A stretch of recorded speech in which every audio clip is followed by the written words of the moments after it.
संवत, एक होता है सन। सन होगा अंग्रेजी कैलेंडर के अनुसार, संवत होगा भारतीय पंचांग के अनुसार। जैसे अपने घर में कोई आपको कैलेंडर जरूर मिलेगा भारतीय पंचांग के अनुसार, जिसमें हिंदी महीने भी होंगे। हिंदी महीने समझ करें तो अंग्रेजी महीने जनवरी, फरवरी, मार्च, अप्रैल, मई, जून, जुलाई, ये सबको पता है। इन हिंदी महीने जो दिमागों को पता होते हैं, नहीं आते मुझे तो खास करने आते, आपको आते होंगे। और उसकी तिथियां भी अलग होती है, एकम, द्वितीया, चतुर्थी, पंचमी, षष्ठी, सप्तमी, अष्टमी, नवमी, दशमी होती है उसमें। अमावस पूर्णिमा के बाद फिर वो बदलते रहते हैं। वो है संवत। और अब जो अंग्रेजी कैलेंडर हमारा चल रहा है ये है सन। अब सन है 2022। तो बता सकता है संवत अब कितना चल रहा है?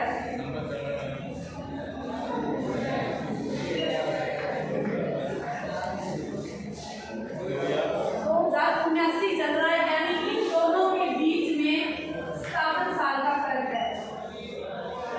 57 साल संवत आगे है, सन 57 साल पीछे है। अब इसके आधार पर आपको याद रहेगा कि संवत आगे है और सन पीछे है, यानी 2022 पीछे चल रहा है अभी, और संवत है 2079 हो गया है। कितने टाइम होता है, कितने समय होता है? जैसे जैसा हम 12 महीनों का होता है, ये भी 12 महीने का रहता है, ये भी 12 महीने का ही होता है। डिफरेंस कितने टाइम होता है? नहीं है, ये पहले शुरू हो गया था तो ये 7 साल आगे के बाद शुरू हुआ है। तो ये जो भी साहित्य का जो काल विभाजन है, ये काल विभाजन संवत के आधार पर हुए हैं, सन के आधार पर ये नहीं है। पहला भाग आदिकाल, समय सीमा है 1050 संवत से 1375 संवत। दूसरा भाग है भक्ति काल। आप लिखे इसको, कल मैं छूटिए आपसे जब आपकी क्लास में। भक्ति काल के समय सीमा है 1375 संवत से लेकर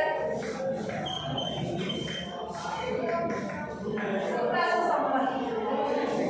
इस समयावधि में यानी 1375 से 1700 के बीच जो साहित्य लिखा गया, उस साहित्य में भक्ति तत्व की प्रधानता थी। भक्ति तत्व कौन सा होगा?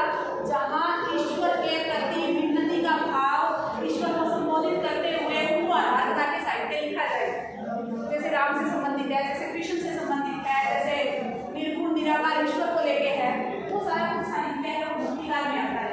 और ये लिखा गया था संवत 1775 से संवत 1700 के मध्य। ये भक्ति काल है। तीसरा आता है रीतिकाल। रीतिकाल समय सीमा है 1700 संवत से 1900 संवत। इन 200 सालों में जो साहित्य लिखा गया उसमें रीति तत्व की प्रधानता थी। रीति तत्व क्या होता है वो रीतिकाल जब पढ़ेंगे तब आपको बताऊंगी। रीतिकाल समय सीमा है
कल्याणी भाषा। जब आप इन 3 साल में 3 साल को कंप्लीट कर लेंगे तब आप पूरे हिंदी साहित्य और हरियाणवी भाषा से परिचित हो जाएंगे। समझ आ गया नहीं? इसके अलावा है, अब ये प्रश्न उठता है कि ये जो वर्गीकरण है ये क्यों किए गए, किसने किए हैं, क्यों किए गए? तो बता दिया कि अलग अलग अध्ययन उस ढेरी का करना था उसे हिंदी साहित्य का, तो ये अलग अलग भाग बना दिए थे। और उस ढेरी का जब जैसे इस विद्वान ने अध्ययन किया इसने कुछ और नाम दिया, इसने अध्ययन किया इसने कुछ और नाम दिया, इसने अध्ययन किया इसने कुछ और नाम दिया। जैसे घर में बच्चा जन्म लेता है, उसके जन्म के बाद अलग अलग सारे अपने सारे नाम रखते हैं सब, कोई उसके रंग रूप को लेके, कोई उसके आकार को लेके, कोई उसके नक्काठी को लेके, कोई उसके जन्म तिथि को लेके, कोई उसके माता पिता के नाम को लेके अलग अलग नाम रखते हैं। लेकिन बाद में सर्वसम्मति से एक नाम स्वीकार किया जाता है। इसी तरह से इनके भी अलग अलग नाम रखे गए। तो जब हम इनको पढ़ेंगे, आदिकाल को पढ़ेंगे तो इसमें नामकरण क्यों हुआ के पढ़ेंगे, भक्ति काल में, रीति काल में, अग्नि काल में, सब में पढ़ेंगे। लेकिन इन सब के अलावा भी एक साहित्य विद्वान है, नाम है जिनका रामचंद्र शुक्ल।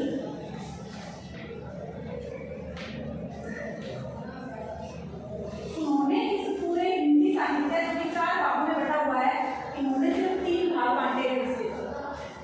ये मैं क्यों बताना चाह रही हूँ, क्योंकि अपनी पहली जो यूनिट है मध्यकालीन काव्य जो इसी से संबंधित है। उन्होंने आदिकाल का नाम रखा था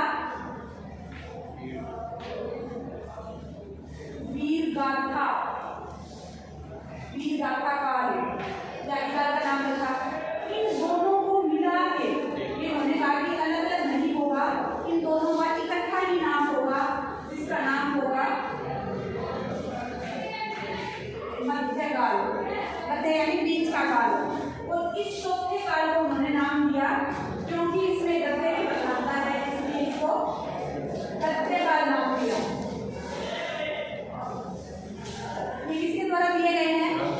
आचार्य रामचंद्र शुक्ल के द्वारा दिए गए हैं। आदिकाल को वीरगाथा काल नाम दिया, भक्ति और रीति काल दोनों को मिला के मध्यकाल नाम दिया, और आधुनिक काल को उन्होंने गद्य काल नाम दिया। ये मेरा बताने का आशय यही है कि अपनी जो पुस्तक है, पहली आपकी जो पुस्तक है मध्यकालीन काव्य कुंज, ये रहा मध्यकालीन, ये इसी मध्यकाल से बना है। मध्यकालीन यानी इसी को बना दें मध्यकालीन काव्य कुंज। अब हम क्या जानेंगे इस मध्यकालीन काव्य कुंज में क्या है? भक्ति काल और रीति काल के कवि है इसमें तो आपको पता है कितने कवि है इसमें, जिनके साहित्य की जब काव्य की व्याख्या पढ़नी थी अभी बताए थे 10 मिनट पहले। इस मध्यकालीन काव्य कुंज में कितने कवि हैं? 7 कवि हैं। इसमें जो कुल 7 कवि हैं, 7 में से 5 लोग हैं भक्ति काल के और 2 है रीति काल के, यानी दोनों को मिला के मध्यकाल बना है। मध्यकाल के ही हैं वो कवि, जिनमें से 5 कवि है भक्ति काल के और 2 कवि हैं रीति काल के। वो भक्ति काल के कौन कौन से हैं वो आप लिख सकते हो। कबीरदास, सूरदास, तुलसीदास, मीराबाई और रसखान, ये 5 कवि हैं जो कि हैं भक्ति काल के। कौन कौन से? कबीरदास, सूरदास, तुलसीदास, मीराबाई और रसखान। 5 के नाम सुने हुए पहले? रसखान का नहीं सुना, कोई रसखान को पढ़ लेंगे। 5 कवि लिख लिए जो कि हैं किस काल के हैं? भक्ति काल के। 2 और बचे हैं जो कि हैं रीति काल के। वो 2 कवि हैं, एक तो है भिखारी और एक है घनानंद। भिखारी और घनानंद, ये जो 7 कवि हैं ये सबको के साथ इस मध्यकाल में से है, जिनमें से 5 भक्ति काल के हैं और 2 रीति काल के हैं। अब जब हम भिखारी को पढ़ेंगे तब ये बताऊँ रीति काल के कवि हैं जी, मध्यकाल में रीति काल के कवि हैं, तो आपको तब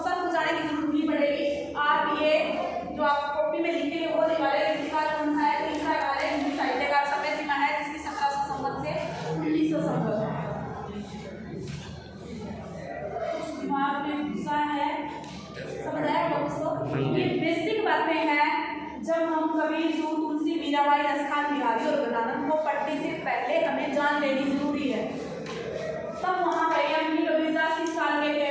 भाई वो आते हैं हिंदी साहित्य में भक्ति काल के। भक्ति काल क्या है आपको पता ही ना हो। तो ये भक्ति काल हिंदी साहित्य का दूसरा काल है जिसमें भक्ति की प्रधानता थी। ईश्वर से संबंधित, उनकी पूजा अर्चना से संबंधित, उनको पाने, उनके मोक्ष आत्मा परमात्मा से संबंधित जो साहित्य लिखा गया वो भक्ति काल में है।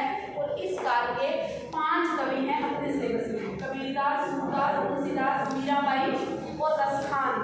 2 है जो भक्ति काल के, एक है बिहारी और दूसरा है घनानंद। समझ आ गया होगा सारे के? कर दूं साथ स्टोरी? अब अगर कुछ भी पूछे कि मध्यकाल क्या है, आप बता पाओगे क्या है मध्यकाल? क्या है मध्यकाल में? भक्ति काल और रीति काल दोनों को मिलाया गया है, वो काल है मध्यकाल। और ये किसने मिलाया है? आचार्य रामकृष्ण ने मिलाया है, जिन्होंने आदिकाल को दीर्घकाल का नाम दिया, भक्ति और रीति काल को मध्यकाल नाम दिया और आधुनिक काल को गद्यकाल नाम दिया। समझ आ गया होगा? किताब में कॉपी में लिख भी दिया होगा, क्योंकि मैंने छठे सेमेस्टर तक का सिलेबस बता रही हूँ, इसलिए आपको ये जानना जरूरी है।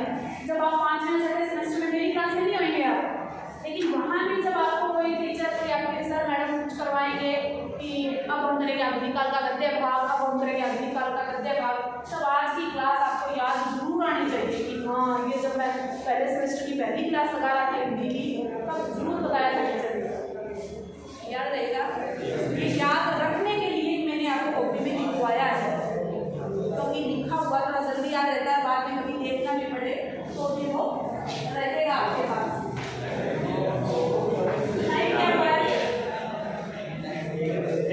एक बस यानी कि टाइम बहुत बड़ा है, 20 मिनट पढ़िए। 30 मिनट पढ़िए, 20 मिनट का हम करेंगे। अब हम पढ़ना है हमें कबीरदास को, क्योंकि इस पुस्तक में सबसे पहले जो कवि हैं, ये देखो सातों के सातों इसमें दिए गए हैं। अगर आपके पास किताब होगी जब, इसमें सातों के सातों दिए गए हैं। हमें पढ़ना है पहले कबीरदास। तो कबीरदास किस काल के थे? भक्ति काल के थे।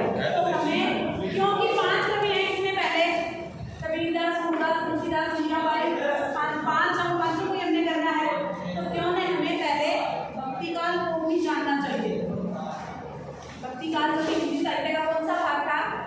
पहला, दूसरा, तीसरा, चौथा कौन सा था? दूसरा था। समय सीमा थी 1375 संवत से लेके 1700 संवत। तो अब हम भक्ति काल की पूरी डिटेल में जानेंगे कि क्या है भक्ति काल, उसमें कबीरदास, सूरदास, तुलसीदास, मीराबाई कहाँ आते हैं उसमें।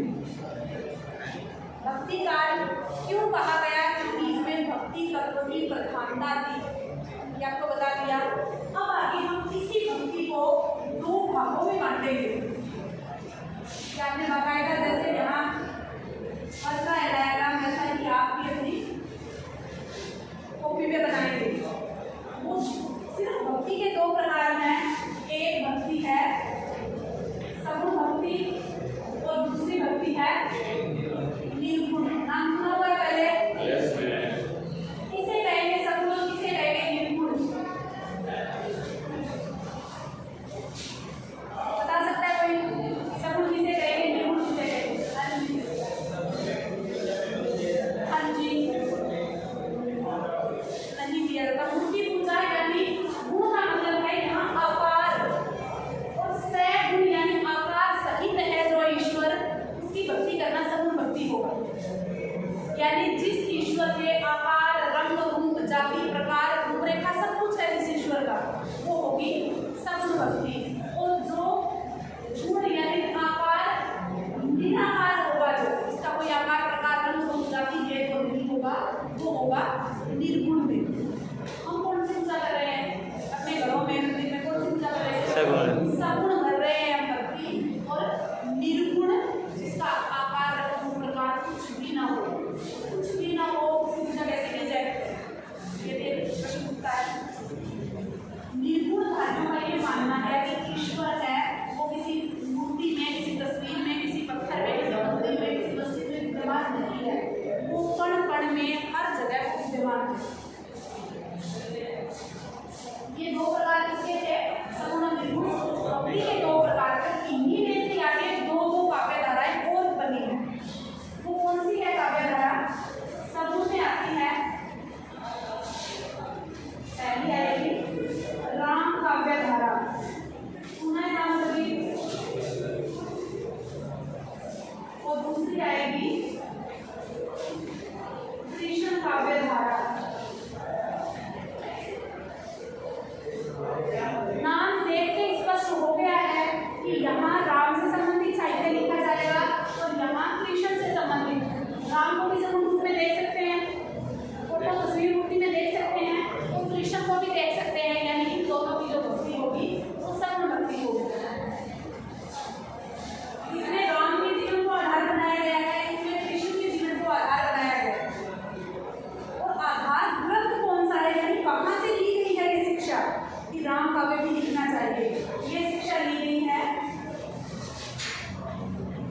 और इस काव्य धारा के प्रतिनिधि कवि कौन है? प्रतिनिधि किसको कहेंगे? जो सबसे आगे चल रहा है, जो नेतृत्व करने वाला है, जो सबसे प्रमुख है, जो सबसे बड़ा है, जो नामी गिरामी है, वो है वो 5 कवियों में आया है। जो 5 कवि आपको भक्तिकाल के बताए थे इस मध्यकालीन काव्य कुंज में, इसमें थे तुलसीदास। जब हम तुलसीदास जी का साहित्यिक परिचय जब हम करेंगे इस किताब में, तो हम क्या बताएंगे? तुलसीदास कौन से कवि हैं, किस काव्य धारा के हैं? हम बताएंगे कि भक्तिकाल किसका काल है? हिंदी साहित्य का। तुलसीदास है वो हिंदी साहित्य में भक्तिकाल के समूह भक्ति के अंतर्गत राम काव्य परंपरा के प्रतिनिधि कवि हैं। ये कड़ी पूरी याद रहेगी, यहाँ लिख के समझ के याद करेंगे तो याद रखेंगे। अगर हमसे पूछे राम काव्य धारा किसमें आती है, ये भी समूह भक्ति में आती है। समूह भक्ति किसका पार्ट है? भक्तिकाल का पार्ट है। भक्तिकाल किसका है? हिंदी साहित्य का पार्ट है। तो ये चारों पढ़े आपने याद रखने वाले हिंदी साहित्य में भक्तिकाल, भक्तिकाल में समूह भक्ति और समूह भक्ति के अंतर्गत राम काव्य परंपरा के प्रतिनिधि कवि हैं तुलसीदास। इनके द्वारा 12 प्रमाणित ग्रंथ लिखे गए हैं। प्रमाणित मीन्स की जो प्रमाण के तौर पर आज भी मौजूद हैं वो 12 है, लेकिन सबसे प्रसिद्ध क्या है? रामचरितमानस।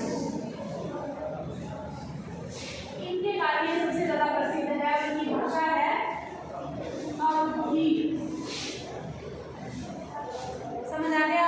राम काव्य धारा के बारे में बिल्कुल क्लियर हो गया होगा, किसी को कुछ पूछना हो? ठीक है, अब चलिए आगे कृष्ण काव्य धारा पे।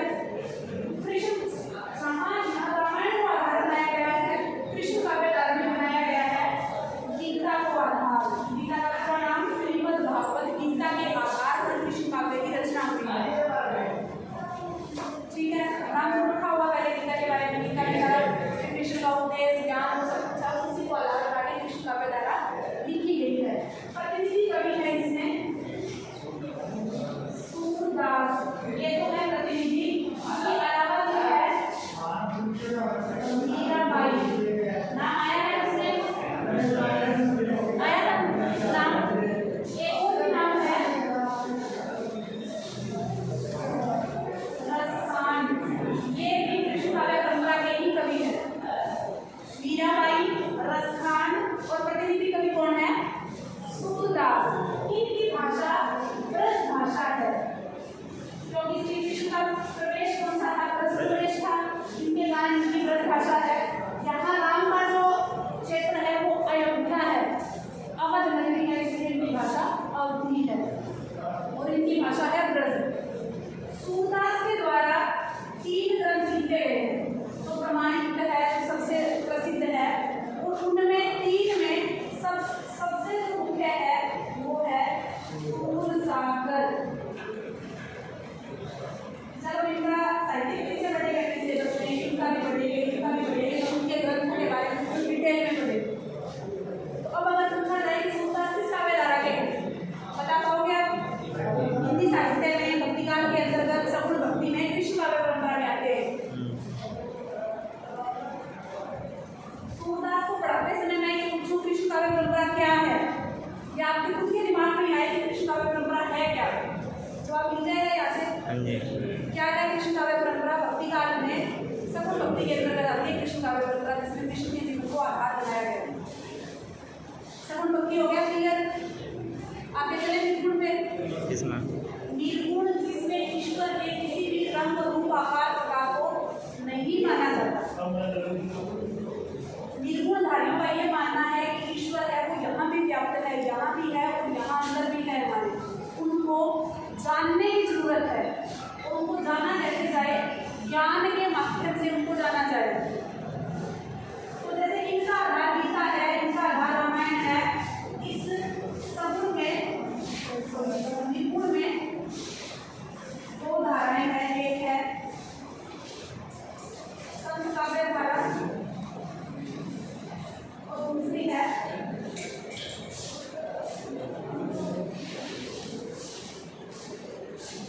सूफी काव्य धारा।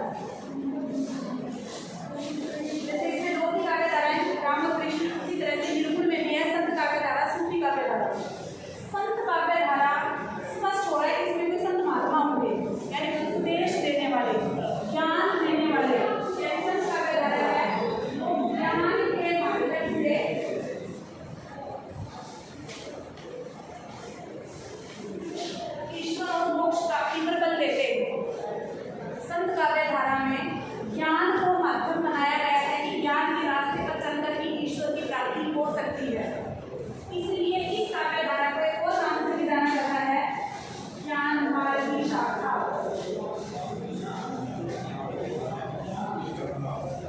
इससे ज्यादा स्पष्ट हो रहा है, ज्ञान मार्ग की शाखा से ज्यादा स्पष्ट हो रहा है कि ज्ञान के मार्ग से ही ईश्वर तक पहुंचा जाता है। और वो ज्ञान कौन देगा? एक सच्चा गुरु ही को ज्ञान देगा, जिसके दिखाए रास्ते पर चलते हुए साधक मोक्ष की प्राप्ति करेगा। इस काव्य धारा के संत काव्य धारा के प्रतिनिधि कवि हैं कबीरदास, जो अपने सेवक में सबसे पहले आते हैं। कबीरदास हैं जो कि संत काव्य धारा के प्रतिनिधि कवि हैं। कबीर के अलावा और भी कई सारे हैं, लेकिन हमें सिर्फ कबीर से मतलब है, हमारे सिलेबस में सिर्फ कबीर है। इनके द्वारा रचना लिखी गई है एक, जिसका नाम है बीजक। कबीर की भाषा है सदुपड़ी। अब आगे नीचे में सदुपड़ी क्या होता है? सदुपड़ी सारी भाषाओं का मेल। सदुपड़ी का एक दूसरा नाम है, जिसे आप और अच्छे से जानेंगे, पंचमेली भाषा, यानी 5 भाषाओं में सभी भाषाओं का मिश्रण है सदुपड़ी। गुरु का महत्व इसमें सबसे ज्यादा है।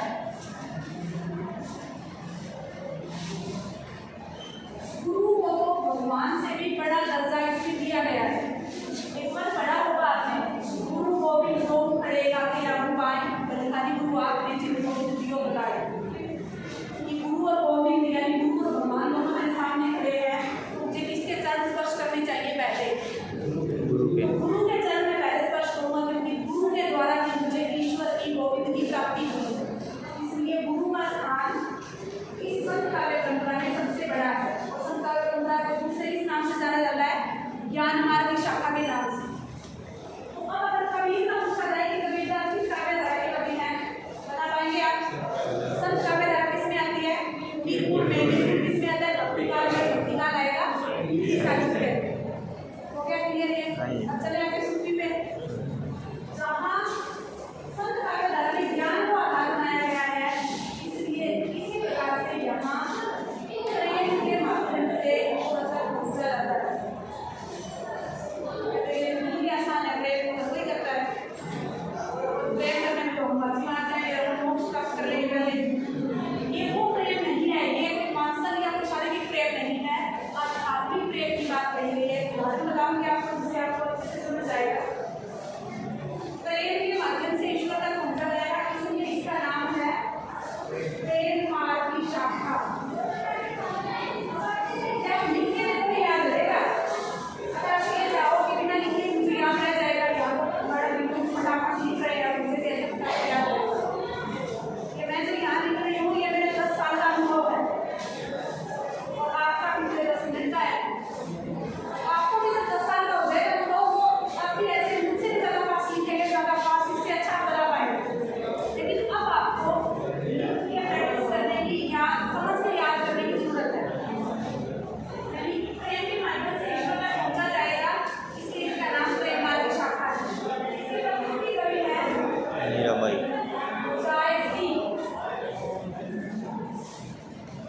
जायसी नाम है, पूरा नाम है इनका मलिक मोहम्मद जायसी।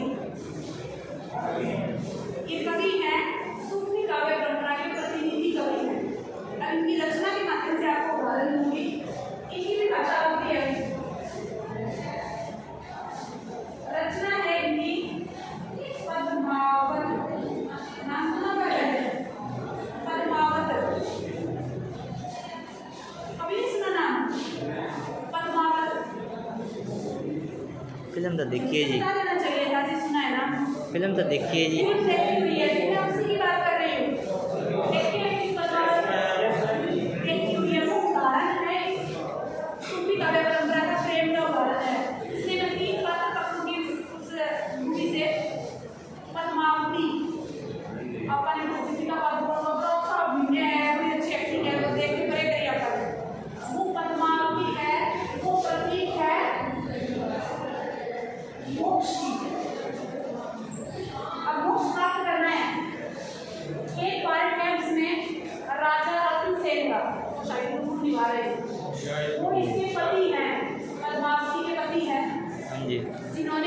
अच्छाई के रास्ते पर चलते हुए, प्रेम के रास्ते पर चलते हुए जिन्होंने मोक्ष को प्राप्त कर लिया था। शादी विधि पद्मावती से उन्हीं के साथ में रह रहे थे, यानी को प्राप्त कर लिया था, तो जीत लिया था। एक और पात्र है जिसमें खलनायक है, विलेन है कौन? अलाउद्दीन खिलजी। कौन? आपको याद है? रणवीर सिंह। अलाउद्दीन खिलजी जिसने युद्ध जीत लिया था, मारकाट मचाई थी, खून खराबा किया था, राजा रत्नसेन को भी मार दिया था, उनके महल पर अधिकार कर लिया था, यानी बुराई के रास्ते पे चला, हिंसा के रास्ते पर चला, लेकिन वो मोक्ष प्राप्त नहीं हो सका, यानी पद्मावती मिल ही नहीं सकी।